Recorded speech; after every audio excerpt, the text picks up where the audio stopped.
Guys, thank you very much for being here. This is ReactCast, and I'm John. I'm Rose. I'm Nikki. And this is ReactCast.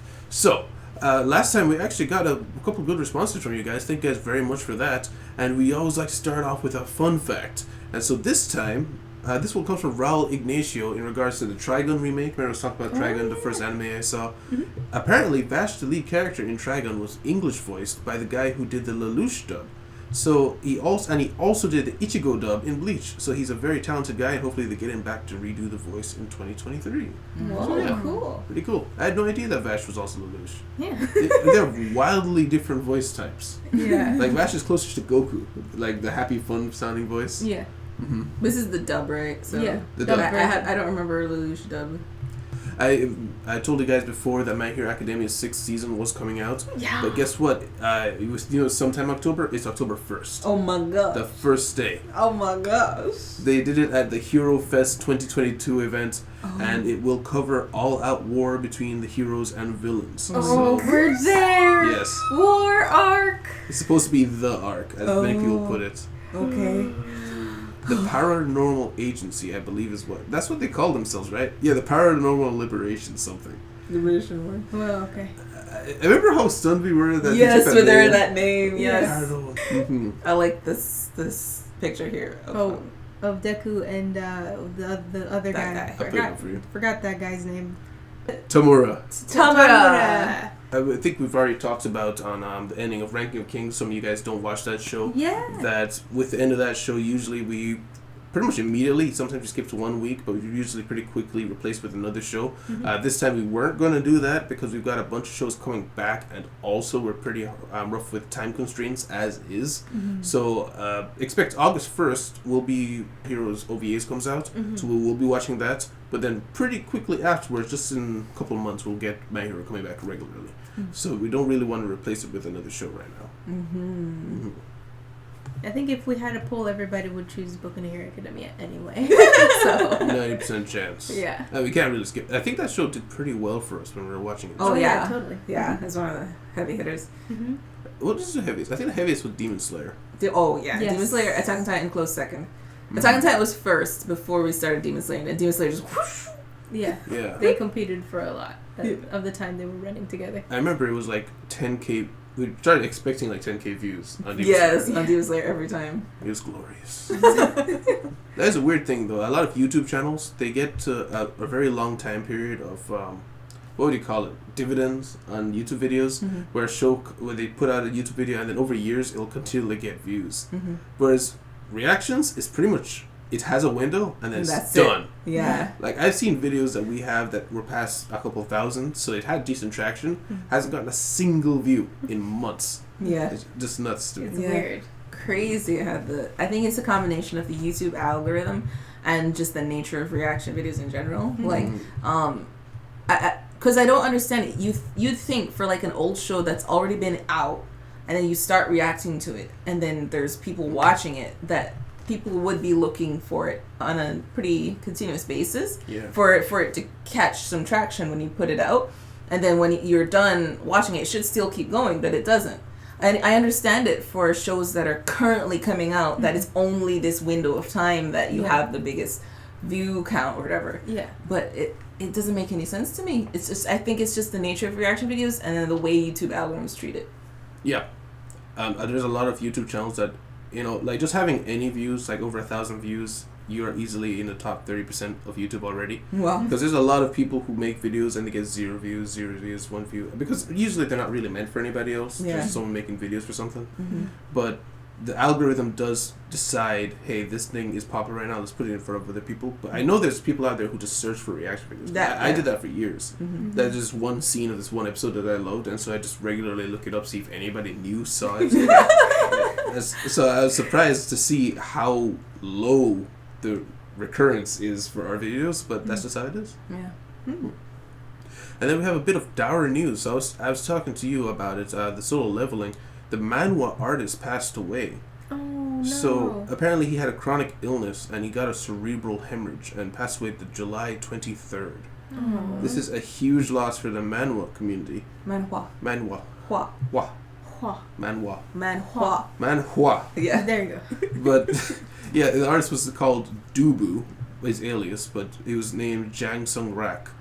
And the reason this is such a huge loss is because he not only was the artist, but people say he was kind of like soul of the manga, a manhwa. Reading around for the reactions, a lot of people were saying that a lot of complaints were leveled against the story and some aspects of this series, but the one thing that made it famous, not the one thing that made it famous, the biggest thing that made it famous was the art.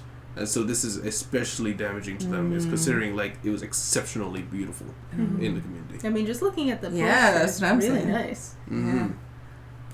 Korean studio Red Ice illustrated Space Dandy and the Island of Insects manga as well, in case you know them from that. I think Space. No, I'm thinking of Space Boy. Never mind. I think it's Red Ice, not Red Ice. Red Ice. Yes. Oh, he was the CEO. He was CEO of the studio and the illustrator. Okay. Maybe he started it up. Maybe it was his little baby. Perhaps, considering the way people talked about him, it's like he carrying it and stuff like that. So I imagine he was more involved than just art. Yeah. I know when I was reading a lot of webtoons, everybody was like, "Oh my gosh, this is as good as Solo Leveling!" Like you see that a lot in the comments. So I heard about it a lot, but it was never something that I was like, you know what, I'm gonna go watch that. Spend out with that. That's so weird. It's that happens a lot with somebody like that and God of High School, God of Bath, God of Tower of God. Those four, you hear about them a lot in the comments of other webtoons, but I was just like, I'll never look this up. Ever. For someone who watches so much or reads so much webtoons and watches so much anime, you'd think, there's a rabbit trail to follow. For whatever reason, my brain is just like, I need to find this organically. Isn't hearing about it organic? No. What's I have to look it up to find it. I have to find it in the similar or recommended section underneath. That's organic. That's organically, YouTube, apparently. The algorithm is organic. Oh, praise the algorithm. We very nearly actually reacted to Tower of God and God of High School. Yeah. So it's actually funny that you never actually saw those. Yeah. Actually a good thing, I guess. But yeah, so both those shows were previously manhwas as well, right? Yes. They're on Webtoon right now. Yeah, so Webtoon, I always thought Webtoon was just like a fan site where people posted stuff. It's a legit thing. No, it's legit. It's like it's a legit site.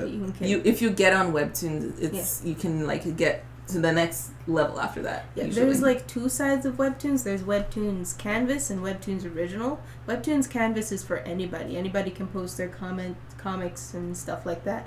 And then if your comic does well enough, or Webtoon I should say, not comic. If your Webtoon does well enough and it has enough traction, followers, if your art is good enough, you can get onto Webtoon Original, meaning they pick you up and they'll be your publisher, and you can get paid and stuff, but you have to be on a set, what do you call it, schedule? You have to have a actual schedule and have a storyline planned out. Sounds cool. Professional. Yeah. It's always so cool. Just recently, Immortal Weakling, which was on Canvas, just started releasing again on Webtoons Original. Promotion. Yeah. So you can like even go backwards. Yeah. Usually, what happens is you release your Webtoon for a while on Canvas, and then once you get picked up by Original, you kind of, I guess, turn off those episodes. Usually, people just replace the comic strip with just a hey, we're on Originals now, and they point to their new link. Yeah. But some people just leave it up because sometimes they change the story enough that it doesn't matter that the other one exists there. So let me understand. So let's say you're posting a story. Let's say you've gone 3 arcs in on Webtoons Canvas.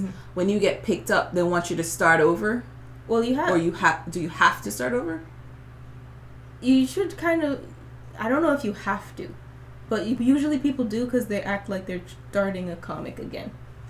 Okay. Because people who are on the original side can't see, there's no, on the page, that it doesn't point back to the canvas. So I guess it's kind of like if you got picked up by Netflix, you're basically introducing yourself to the audience. Yes. Okay. It's like light novel to manga. Yeah. Yeah. I had no idea that it was that official. Yeah. I always just thought, oh, it's a fan site. Sometimes they have good stuff. Yeah. But yeah, there's another big piece of news. So apparently there was. I'm going to show you the trailer first, but there was a show called Berserk, and spelled BRZRKR. Oh, that's different. Berserker. It stars Keanu Reeves. And I'm going to show you the trailer now. Okay. So this was the original comic. I'll sync it with you guys so you can watch with us. It's only a minute long, so it shouldn't have problems. Do you want to do a hand thing? Oh, yes. So I was going to sync it. Alright. Violence. Keanu Reeves. What? I'm cursed and repelled by it. Wow. An undying harbinger of death. Wait, it's his voice and everything. Mm-hmm. After centuries of bloodshed, I'm finally close to an answer. If I fight for the U.S. government, Of course. they'll grant me my one desire. Oh. To die? The truth behind my blood-soaked existence.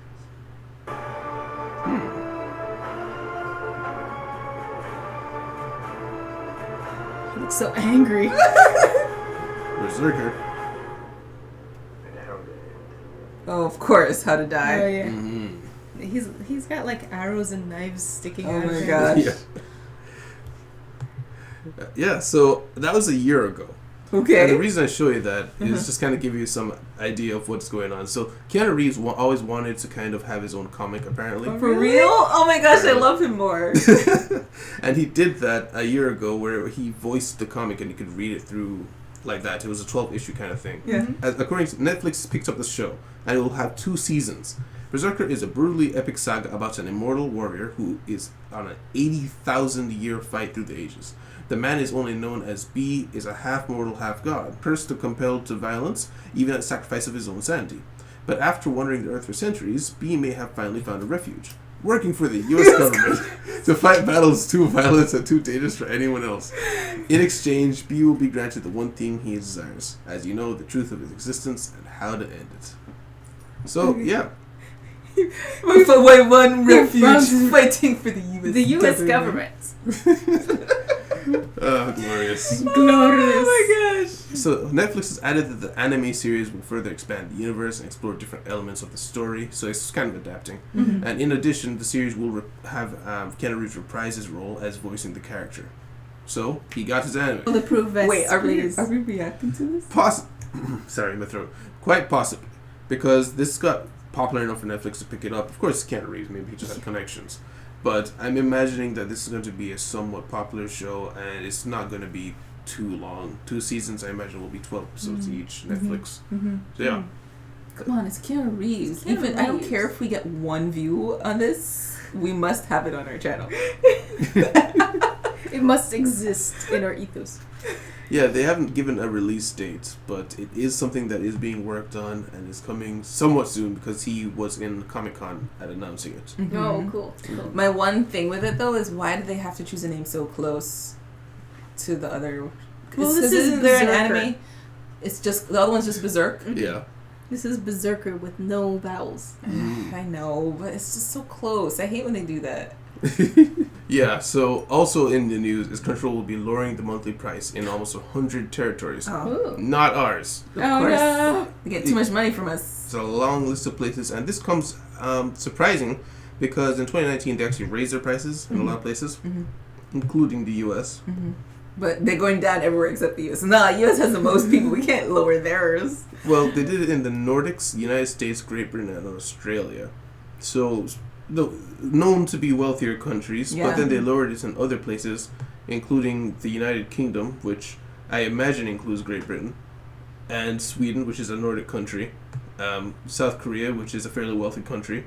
So, I'm a bit surprised by the choice of countries that get price lowering.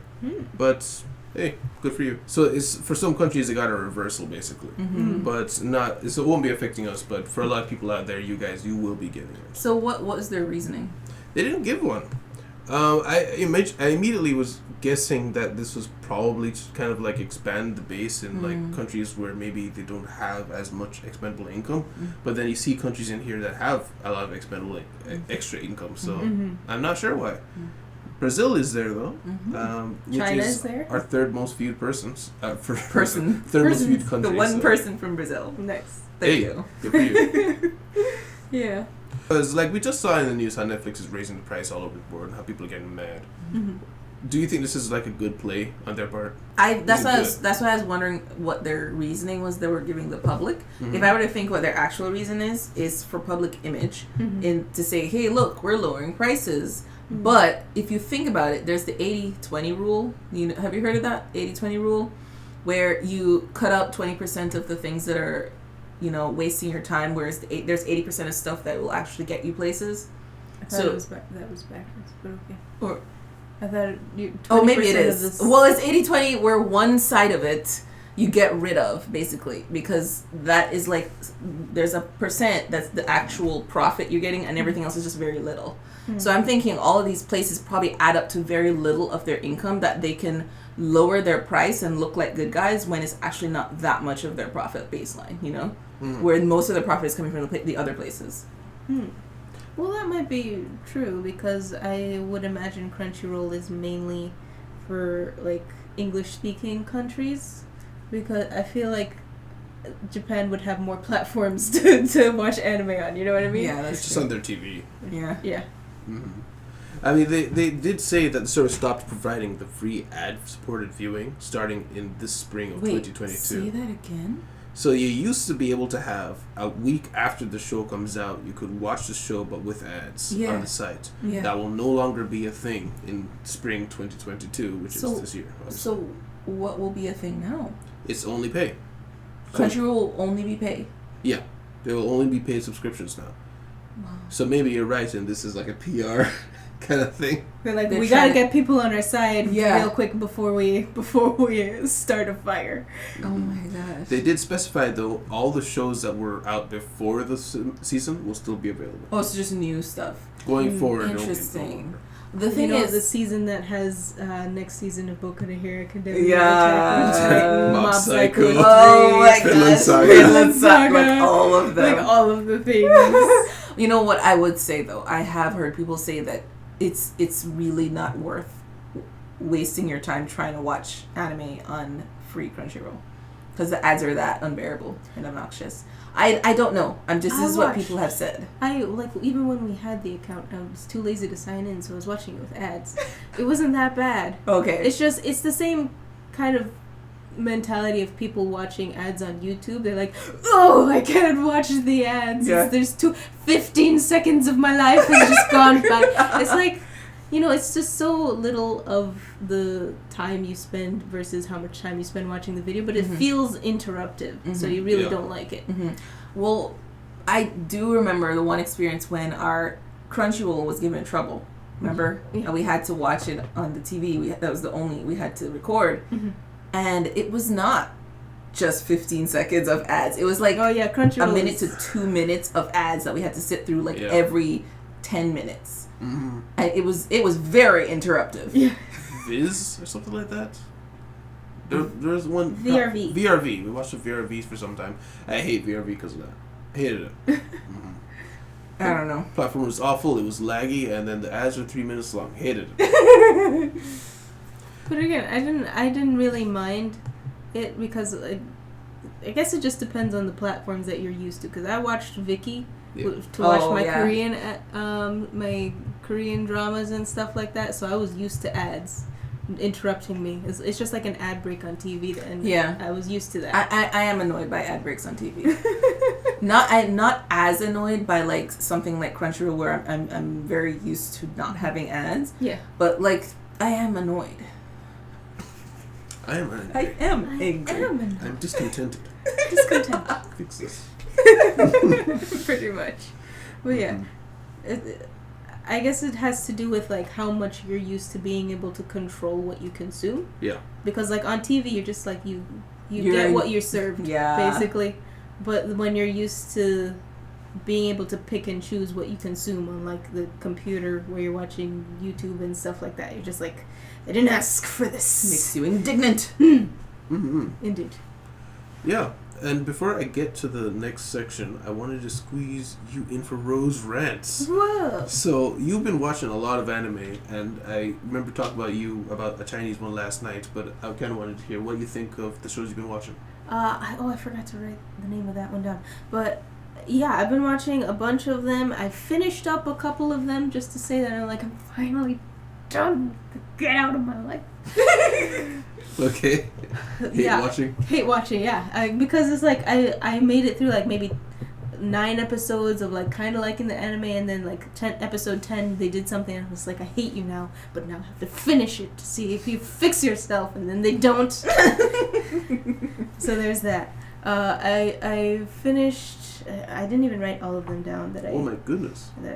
In 2 weeks. These are the ones that I'm currently watching right now. This one I finished. I just finished Shaman King. I watched that in a total of 2 days. How many episodes? 52 episodes. You see what I'm saying? When she says she's seen an anime, she means physically it has passed her in front of her eyes. No, but I didn't skip through this one. I watched all 52 episodes. How? You didn't sleep. You didn't sleep. I did. I watched it all. And it hurt every single second of it. But yeah, Shaman King is it's a remake of it used to be an old anime with 60-something episodes. But I think it did one of those like the Gintama explanation of how animes go, like the anime went ahead of the source material and then it did its own thing. But so now the new, what do you call it? The remake has the actual ending from the comic. Okay. So that was fun. It was cool because I was like, when I looked it up, I'm like, what are these character designs? Why are you so small? And then I got interested and I watched the whole thing, it was interesting. The main character is not how you expect main characters to be of like superpower I am Shaman King type animes, which is really refreshing. It's probably the only reason that I was so invested. Was that he's super laid back, super chill, but I don't know how to explain it without spoiling. Well, okay, so anime's named Shaman King. Obviously the goal is to become the Shaman King. So he's a part of a family of shamans. They can see ghosts and stuff. As you do. And they have this tournament to be able to become the king of all shamans. Okay. Surprisingly, this is called Shaman King. And he wants to become the number one. And you kind of wonder why that is, if he's so laid back and so kind of lazy, you know? But throughout the anime, you get trickles of like why he wants it, why other people he wants it. And he makes friends along the way who also want to be Shaman King, and they're like, we're totally going to beat you. And he's like, no, I'm going to beat you, but we're friends still. Rivals. Yes. And the show is all about friendship, but not in a super annoying way. Okay, I must say, I usually get that. Yeah. It's like in a way that I'm like, this is refreshing. Fight amongst yourselves while being friends. Yes. Wait. So is this one of the shows you were annoyed with? Or No, I like this show. Oh, so the whole thing was good? Yeah. Oh, okay. Well, the ending got super rushed. I don't know what happened. Like, down to the last 5 episodes. After I got to, like, episode 50, and I'm like, how are we going to finish this in 2 episodes? That's the kind of feeling you get. And then it ends, and you're like, okay. Well, I mean, when I googled it, the first thing that comes up is Den of Geeks title here. Netflix's Shaman King adapts too much in too little time. So it's like 52 episodes. You'd think they'd be able to get it all in there, but no. Really? Because they get the entire. By the end of the show, you get the I guess lifetime of this kid that we see since he's 12. The show starts and he's the show starts and he's 12. I think by the time it ends, I think he's still 12, but he's supposed to be 16 from the timeline. Wait, you said lifetime though. No, I mean like lifetime of like what the show has to show of his life. Okay. And then in the manga, it goes on to his son.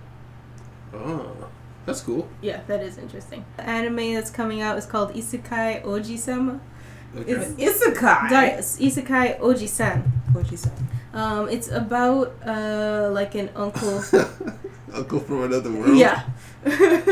So it's like this guy's uncle wakes up from a 17-year coma, and he's like, I'm glad I'm back in this world after being isekai'd into this other world for 17 years. Oh my god. And that's the anime. He's like, the uncle comes back with some superpowers. Oh. So the kid is like working with that, I guess.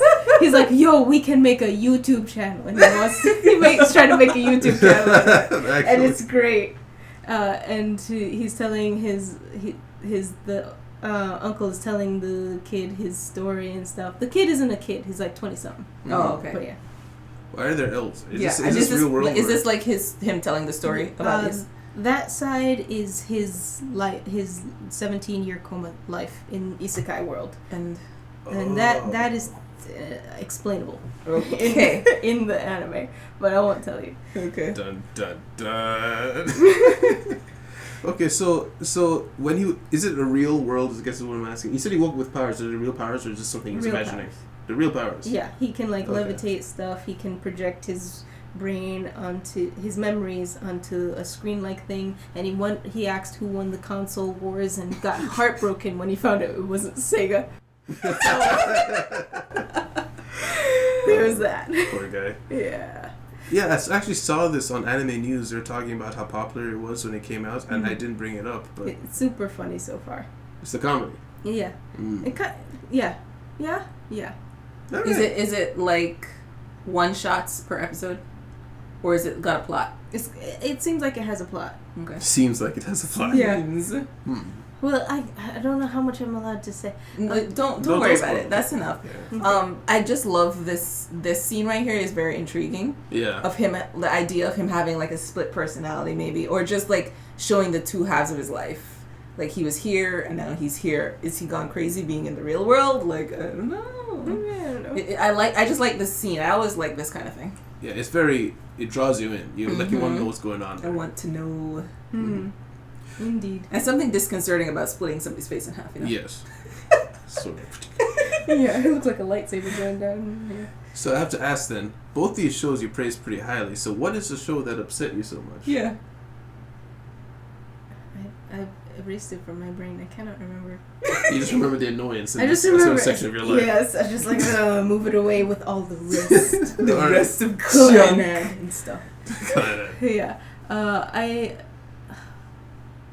I keep remembering just the one that I already told you about, which was like science types fell in love, so I had to prove it. That's what keeps coming to mind, and I've finished other ones that after that I was like about, but I can't remember them. I phased them out of my brain. Oh yeah. There's also Isekai Pharmacy, which is interesting. What? A pharmacist dies and gets isekai'd, I guess. And he's trying to fix. He wants to bring more healthcare to the world because because the world is it's health for the rich basically, but also the world is more kind of ancient-ish. Of course. Yeah. There's something about that to human beings. They want to be the one to bring the latest inventions. Yeah. Like, I know all the things. But at the same time, he got isekai'd into a world where was already an existing person. Oh. So he kind of feels took his place? About that for about 5 minutes, and then he doesn't care anymore. Wait, so he isekai'd and took the place of someone? Yeah, of the kid. Oh my god. Wait, is the kid in the other world then? No, the kid is in the new isekai world. He doesn't know anybody, the kid. Okay, I never knew the kid. No, so he gets isekai from his world into the body of a kid. Yes. Yeah, I'm asking if that kid's body, that person. Went to the other world. Oh, we just don't know. Oh, we don't know. I hope it comes up. We see that he's probably definitely dead in the other world. Oh, Truck-kun? Died from overwork. Okay. He died in his office. He took a nap for a second, and he was like, "Oh, I wonder if I'll become like a neighborhood pharmacist." Dies. Oh, you mean that's how he started? Yeah. Oh, that's okay. like I thought you were talking about the kid. No, This is so doesn't die from overwork. Silly The kid grew up and that was his life. He just died from over. Okay, no. so he died, and that's how he got isekai. Yes. Okay. That's funny. Well, I saw this advertised. I thought it was the most ridiculous one so far. Isekai handyman? Yep. Handyman got isekai'd. I know nothing about it. I just thought it was hilarious. People need to stop with this isekai, man. And the thing that I dislike with isekais is that they very rarely talk about the fact that, you just got transported from your previous life. The previous life might have been bad, but this is still traumatic. Yeah. And let's not talk about the person whose body you probably just took over. Yeah. I mean, hello? But do they always take over someone's body? Not always. No, not always. Like in the Subaru type. Yeah, he didn't take over. Yeah, his whole body came over. Right. With ramen and all. Yeah. But in a couple of them, like All Flags Point to Doom. Oh, I forgot that one. It's about this girl, high school girl, truck kun got her, and she gets isekai'd into the body of her favorite Otome Games villain. Oh. So she's the mean antagonist girl who's always against the protagonist girl. Mm-hmm. And she's like, I have to stop my doom flags because in every ending the antagonist gets the worst ending. So she's like, oh no. But yeah, she probably either she got transported into a game world and she doesn't care, or she fully took over somebody's life. Yeah. As a child. She got isekai back into like a child. So, yeah. After the child fell from a tree. So, yeah, she totally took over her body. So never mention it. Oh my god. They never talk about it. These shows. I mean, the ones I'm used to is... the ones I've seen anyway are almost... they're very commonly summoned.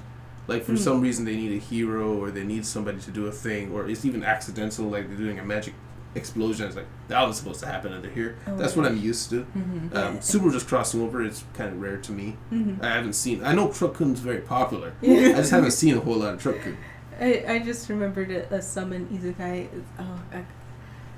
I don't remember what it's called, but it's something to the effect of I got summoned and now I'm going to save the world practically, or something like that. He's reforming, like, with logic, tax bills and oh my gosh. I'm like, why did you make an isekai out of this, and why is everybody in love with him? Amazing. It has 2 seasons. One of the funny ones that I saw as a concept that I never watched was, I actually don't know his name. It was, he got isekai'd, but he was summoned because the world needed a hero. But something was wrong with him. In that I think I know what you're talking about. He was like a perfectionist, that one. Where basically he came over and he's a traditional gamer. But he's afraid, you're not afraid There's to a take different one risks. I was thinking of. He only does the challenges once he overlevels. Oh yeah, what? It's overpowered hero or something like that. Something like that. Overly cautious hero. Overly cautious hero, that was it. Yeah. He comes over and she's like, come on. The goddess summons him to save the world. And it's like, hey, the first mission's over here, let's go. It's like, 1 sec. And basically just goes into his room and just been doing push-ups for like day and night, day and night. He's like level 50. Like, alright, ready for the slime. Dead. That's No, even better, he's like, wait, there's a slime there. A god of fire. Right. And like destroys half the continent. It does it like 3 times, right? Yeah, because he's like, I have to make sure. Yeah. It's incredible. I watched that. Was it a good anime though? It was a good isekai. You saw it in her face. It was a good isekai. It was definitely watchable, and you would enjoy it, and you would enjoy some of the inside jokes that you could get from that. Mm-hmm. But you can feel that like there is more story to the manga that they want you to read by the end of it. Mm-hmm. So it's like, I never watched it because after I saw basically I saw it advertising on YouTube and I saw a couple of funny scenes. I got the feeling that this is a joke that's going to get old fast. Yeah. And I didn't really see any hint that there was more to it than the joke of this guy just is overly cautious. Like, where's his character? Where's he from? What's he wanting to? I didn't really feel like that was there. So I didn't watch it. Yeah. It's still entertaining even with all that. Yeah. But you would definitely enjoy the weekly release more than you would enjoy the binge kind of experience, because it is the same thing every single time. Too much in one dose. Mm-hmm. Right up until the end, where of course they have to make it interesting, so things get dicey. You know, it's funny that people have been talking about how while Netflix has been great for shows, for artists to do things like, I want to do this really cool show, but it can't fit in a 20-minute time slot. I need like 33 for this and 35 for that. Mm-hmm. Kind of like we saw with The Mandalorian, where some episodes were 50 minutes, some were 30. Yeah. That's been great, but a side effect has been all shows have become expected to be bingeable. Oh. And there have been some shows that they come out all at once because that's how production usually is. They finish their stuff, then they put it out there. Mm-hmm. And they suffer as a result of having the option to watch them all at once. Mm-hmm. So forcing the audience to watch weekly with stuff like Mandalorian again, instead of all at once, it actually seems to be better for you as a producer, because you will wear out your welcome if you're here as an option. But people don't control themselves. They don't self-regulate. No, that's true. Good here. So this is actually, we got a really detailed response from Mad Hatter. And so it was in the episode where we were talking about how, remember we were looking at the chart of the intelligence chart for L and light, and you're looking at intelligence, intuition, and creativity. Yeah. And we were talking about how strange it was that L had less knowledge than light. Thought that it was unfair given that L had nothing to work with and he was still able to pretty much catch light. Yeah. And light had everything to work with and nearly got caught. But Mad Hatter gave a pretty good response to this, and I wanted to read it out to you. It's fairly lengthy, but here we go. So I had mentioned I thought that maybe knowledge was supposed to be for intelligence, but he's saying that knowledge here might mean just exactly what it sounds like. Knowledge. That is, data around the world. And L has less of it than light makes sense to me for a couple of reasons. Light is a well-rounded, accomplished student. He has a more bookish knowledge set than L. We see Light reading for pleasure from the very first time we meet him. Meanwhile, L studies things in a goal-oriented manner. He learns things as needed for his job as a detective. This is a reference to Sherlock Holmes. Holmes famously thinks of his mind as an attic, a place with limited storage capacity, where he must only store information that must be useful to him in solving cases. If he memorizes random information, he fears his mind will become cluttered, making it harder for him to recall relevant information when needed. So, in the books, there's a funny scene where Watson discovers that Holmes has no idea how the solar system works. When asked about it, Holmes says something like, "Whether the sun revolves around the Earth or otherwise, it does not affect my job in any meaningful way." L, as a character, feels like an homage to Holmes. And with the name Watery, it makes sense if Watery was a Watson inspiration. I mean, Watery's name was an inspiration from Watery. And L is like the silent letter from Holmes. Wow. Good catch. I never picked that up. That's pretty good. Amazing. It's because I have a higher knowledge stat.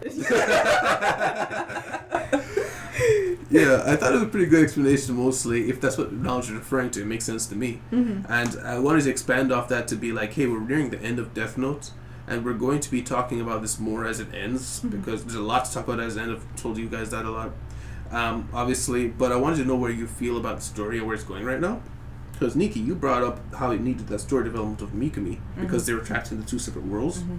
We even talked about how you weren't sure how the show would go on for 37 episodes when we were watching it at the start. Yeah. Some argue that it would have been actually better for it to end right when L got killed, because that would have been a decent stopping point, and then you could imagine what happens later. But then others argue that seeing the story progress and seeing where Light decides to make this world, given that he's been advertising it'll change the world, would have been, is a better way of seeing it. Do you agree with that choice, or how do you feel about the story and the way that it chose to go about this? Like, the changes it's been making?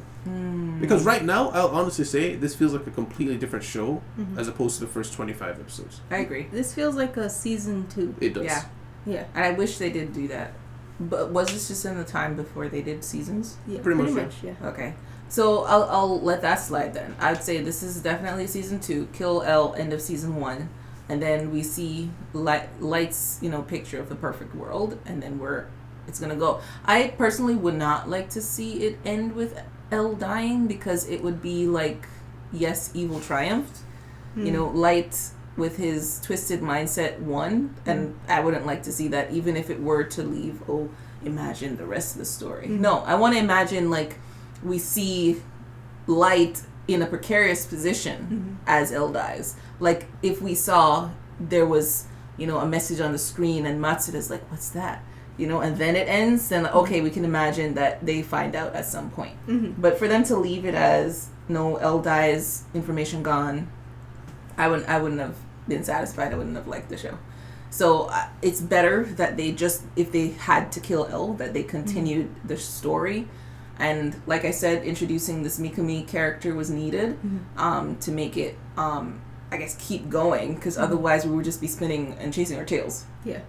Well, I guess it's also that the way that the show was introed, it was never introed in the first couple of episodes. Or to include L. Yeah. L became the antagonist that came in to Light's world. So I guess the show it's about Light trying to become the god of the world, and L happened to come in and be really liked. Well, we never watched the show intro. The intro OP. And OP had Light, or had L, didn't it?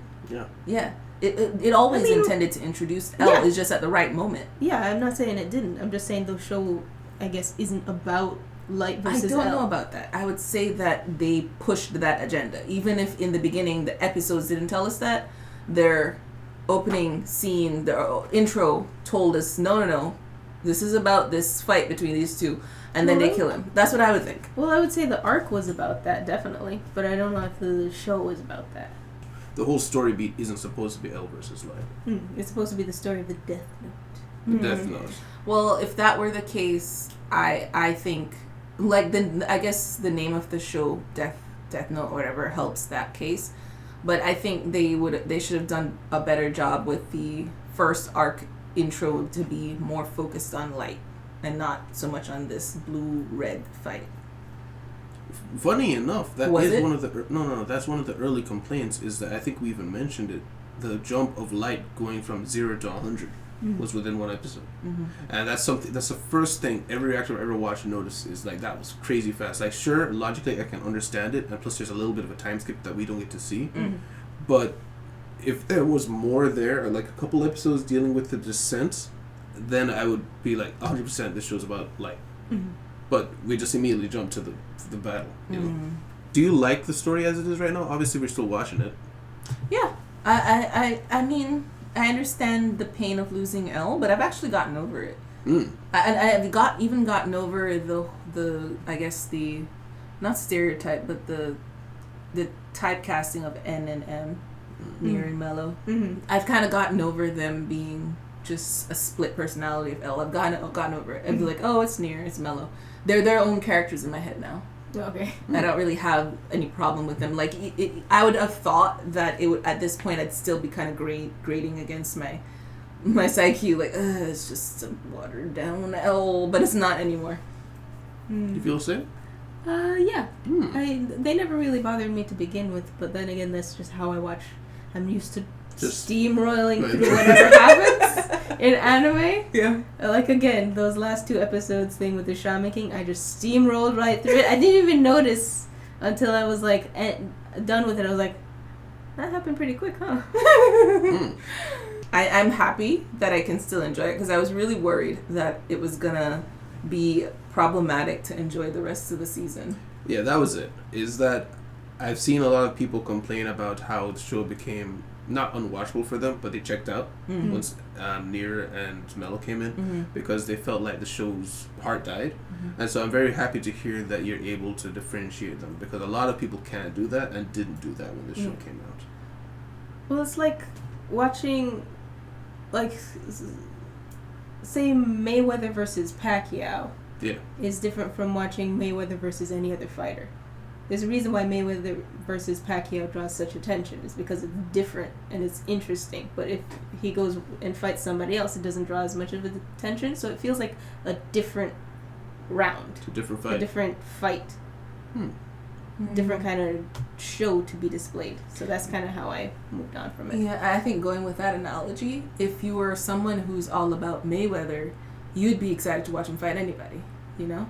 But if you're all about this competition, the competition that is up between these two people, I can't even say that guy's name, Pacquiao? If it's about that competition and that rivalry, and that's what revs you up, then when that dies or is no longer around, it's like, well, what's the point, you know? So for me, you guys know this, from the very beginning, I was all about what is Light up to today, you know? Like, I wasn't rooting for him to win, but I was kind of like, I want to know how he's going to get around this. You know, I don't think he's a good guy, you know? but he's a compelling character. Mm-hmm. So for me, the show didn't die when L died. A part of me died. You know, it's like, L, no, come back. You know, I was very sad, but I still was not in the show for L. I liked their rivalry, but I was there because I liked Light. Mm-hmm. Yeah, I think that helps you a lot because I remember we were like, I can't believe you liked Light. Yeah. But it worked out. It worked out. Yeah. But yeah, I mean, that's everything I have. Unless you guys have anything else. Just one thing. How do I say this? Uchigure translate to shine on, Bakumetsu, bad boys. Is that an anime? That's funny. If you know, you know what she's talking about. How does that translation happen? There's like 2 different sentences from one word. Please, if you know, if you're a Japanese speaker, perhaps let us know in the comments. But yeah, so there's that, I guess. I don't even want to attempt to say that. But guys, thank you guys very much for being here. Guys, if you liked your time here, please leave a like, subscribe if you want to see more. Remember, we got other shows coming out, so check out the Patreon description if you guys want to see a week ahead for those things. Or if you want to see these shows super ahead, a whole month ahead, you can check that out as well. Thank you very much. See you in the city. Goodbye. Bye.